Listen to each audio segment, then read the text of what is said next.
Well, Johnny, always nice to chat with you, especially this time of year as the Red Sox prepare for spring training. It's always warms my heart, that feeling of pitchers and catchers reporting and positional players coming in. Let's maybe begin with what kind of guy were you as a positional player? When did you want to arrive? What was your routine? And I always recall, I talk to people a lot about baseball, as you know. I always say a leadoff hitter, I always go back to what Johnny Damon used to tell me.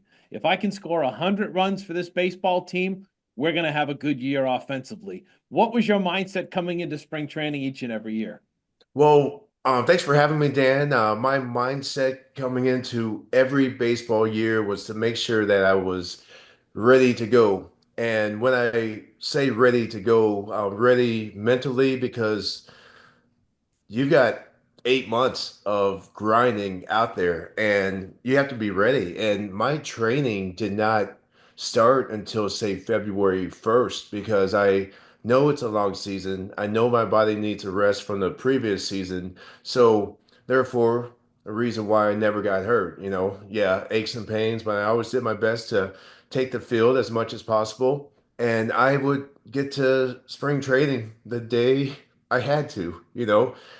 As I mentioned, we have plenty of days in spring training that's going to feel like dog days, and it's a long time. And about 2 weeks into it, you're kind of tired and saying this is a little bit boring, but therefore I show up the day they needed us there, and then I had plenty of time to get ready, to get cranking, and plenty of time to hang out with the guys for sure. As I mentioned, 8 months with those guys. Imagine 8 months with Millar. We've seen that before, right? And how soon did you know each year whether or not you guys were going to be a legit playoff team or a contending team? How long did it take you through spring training to say, yeah, we might have something here? Oh, I knew every year I was with the Red Sox that we had a chance to make the playoffs and make a difference. I know the first year we were doing really good. We were on the brink of going to the playoffs, and then I break my um, finger when I dove back to first base after I'm told against St. Louis, the guy doesn't throw to first base, get a bigger lead. I dive back to first base, hit the bag, and this finger goes this way. And I didn't play the next day. I think that might have been the day Derek Lowe threw the no hitter or something, but I couldn't grip a bat for the rest of the season too well. So um, that was very unfortunate. But I knew every time going to spring training with the Red Sox, we had a chance. I mean, look at the team we had. This was before Big Papi was um, the legend. I mean, I knew we had Manny, Nomar, Trot. Um, I mean, we knew we could get the job done. You know what's interesting too, Johnny, is so when you had the success of '03 and the failure of '03, with the Aaron Boone walk-off and everything. But going into '04, there's been some frustration here with Red Sox fans because, yes, they traded for Garrett Crochet and they signed Walker Buehler to help the pitching staff, two huge additions. But there's been some frustration to try to maybe help some of the young lineup guys, like signing a guy like a right-handed bat like Alex Bregman or what have you. They haven't really signed that big fish free agent. We've seen Soto go to the Mets and things like that. They were supposedly in on that. How much does that say to a player too? Like you guys immediately, Theo went out and got Folk and Schilling for you guys right away to come out of the chute in 2004. Yeah, that helps a lot because we knew what happened in 2003. We really went through a season without a closer. One of the first times in our history of baseball that we've heard there's no closer on the team. So we needed Keith Falk, and he was everything we needed from him. He went out, had a lot of guts. He um, got the job done a lot of times, and when he didn't, he held his head up high and came back out the next day ready to get a win for us. And could you notice that the free agent boost right away? Oh, absolutely. That was number one for us because we went through all of the offseason thinking, well, if we had a bona fide closer, then we probably would have won game 7 against the Yankees. But that was a big thing we had to do. And Theo was able to convince Keith to make that move. And therefore we have our championship, right? Well, I remember, we just went through the whole 20-year anniversary of the 2004 team. I was fortunate enough to sit with you and Mike Timlin and Trot and Keith Folk on a round table over at Fenway Park and just kind of enjoy that whole atmosphere. You guys were just a fun team to cover and be around. I'm curious to see now as you go about your business, how are you approached? How were you talked to by Red Sox fans after leaving to go to play for the Yankees? And how long, if it's better now, how long did that take for you to recover from that, from what Sox fans would do to you? Well, it's definitely better now. I mean, when it happened, I mean, I didn't want to leave. I mean, I wanted to stay, but you also understand the business side of it. I mean, the Red Sox were my third major league team, and yeah, being a fan favorite, and then the team that really wants you is your arch nemesis, and where baseball will still be very important for me. So I got to spend 6 more weeks at home driving back and forth. But joining the Yankees was tough. It was weird. And yeah, I it took a while. I mean, getting booed by the fans that you like showed up every day and ran like, into walls for, and but I understood. Um, and now, I mean, they love seeing the long hair again for sure. Every time I go back to Fenway or Boston, I make sure I have the hair down or in a high big bun so people know I brought my hair back when I wasn't playing for the Yankees. But mostly I brought this back because my 8-year-old son, Dash Johnny Damon, has some beautiful long hair, and he gets way too much attention, and I kind of What are you, want some of that what are you attention doing back. to the kid? What are you, come on. It's funny because I tell people, I remember that night. You and I have talked about this before. I was coming home from the pops with my wife and kids, and we were getting on the highway, and I get this phone call from you. I'm like, "What's going on?" You're like, "You got to help me." I'm like, "What?" Then you got to help me. He goes, "I'm going to the evil empire." I'm like, "What?" I'm like, "Hold on a second." And you were fully aware of how difficult is it sometimes, Johnny? And again, people all they do is look at dollar signs.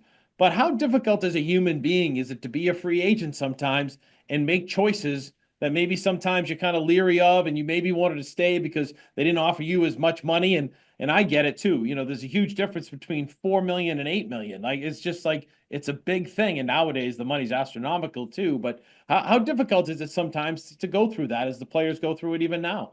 Well, it's very difficult because every free agent story you hear about are the big ones where the teams are whining and dining, flying this guy private to meet with him at the airport, and then they're going to dinner and they're going to discuss. It was never like that for me, and it was always very difficult because I never wanted to leave the team that I was on. Even when I went to the other place, I wanted to absolutely stay. And Detroit was the only team that was honest with me, that said, we're not going to bring you back the following year. So at least I go into the offseason. I know I don't have to worry about it. But free agency, so difficult. And that situation, I mean, I could never say anything bad about the Red Sox because they gave me 4 great years, but I didn't have a contract offer from the Red Sox, and they were the only team that can talk to me for 6 weeks after the season, at that point. So no offer, and then I started talking to the Yankees and um, worked out a contract, and then a couple days later, I get a DHL package at my door showing me the contract that the Red Sox were offering to me, but they never gave me a verbal offer. They never, it was kind of like if I would have known, I would have just wanted them to come up a little bit, maybe 4 year 44, show me they care because it was rumored they were going to offer me that 4 year 40 in spring training, which never happened because they also told me to buy a house, which I did. Um, a beautiful house over in Chestnut Hill, and I thought we were going to be there for the next 4 years at least. And unfortunately, that didn't happen. I know the business side. I know Jacoby Ellsbury was a stud, and he was ready for the big leagues in a year from then. Final question about baseball, then we'll talk about A game. your hydration drink. There are some young studs. The Red Sox minor league system was voted #1 recently by Baseball America, and it starts with a kid named Roman Anthony, left-handed hitter who can kind of do all kinds of things. He's that top prospect in all of baseball. Left-handed hitter, plays the outfield. A guy like him, Marcelo Meyer, a shortstop, a left-handed hitter, and also Christian Campbell, who might emerge as a second baseman on the team. What advice would you give them, Johnny, coming into Boston, coming into spring training with Alex Cora, who will give them an opportunity? What advice would you give them as they try to break into the Red Sox lineup in the city of Boston as minor league players? Yeah, just be ready and play your heart out for these fans every single day. That's the number one thing they want to see. I mean, they know sometimes you're not going to succeed. They know sometimes you may be beat up, but they're going to support you when they know that you go out there, you care about the game, you care about the fans. And I also want to tell them, you got to bring your A game. Once a salesman, always a salesman. Tell me about AGame and what it is and where people can buy it. Okay, well, you can buy it at Shaw's and Stop and Shop, but we are a clean hydration drink with no artificial flavors, no artificial coloring, none of those forever chemicals. And at the end of the day, we taste better than so many drinks out there. I would say we taste better than all of them. And you always have to bring your A game for every single thing you do. Being a parent, being a teacher, what you're doing, Dan, being an athlete, you always have to bring your A game. And I feel like we brought our A game so far today. So want people to go to Shaw's and Stop and Shop, grab some A game, and tell us what you think about it. We're bringing Gary Brecka on board with us. We make America healthy again. You see the chemicals that the FDA are getting rid of now. Bo Jackson's on the team. We have Tyler Adams. We're looking forward to a fantastic World Cup coming up real soon. And Caleb Downs just won the national championship with Ohio State. So we have some great guys on our team, and we know they bring their A game all the time, just like I did. How many flavors? We have 6 flavors, 12 SKUs. So dragon fruit plum is my favorite. Citrus. We have strawberry lemonade, Concord grape, black cherry pomegranate, and tropical. And we also have the zeros. And they work very well with diabetics. We also sponsor Mr. Olympia. We sponsor a lot of organizations, and we had a big push with the University of Massachusetts quarterback. So yeah, we're heavily invested in that area, and go out there and try it, and I know you will love it. Well, Johnny, you always brought your A game in the Red Sox clubhouse. Win or lose, that was what I loved about you. Four beautiful years here in Boston, winning a world title, 2004. So appreciate you always, and good luck with. Love it. Good luck with the A game. Thank you.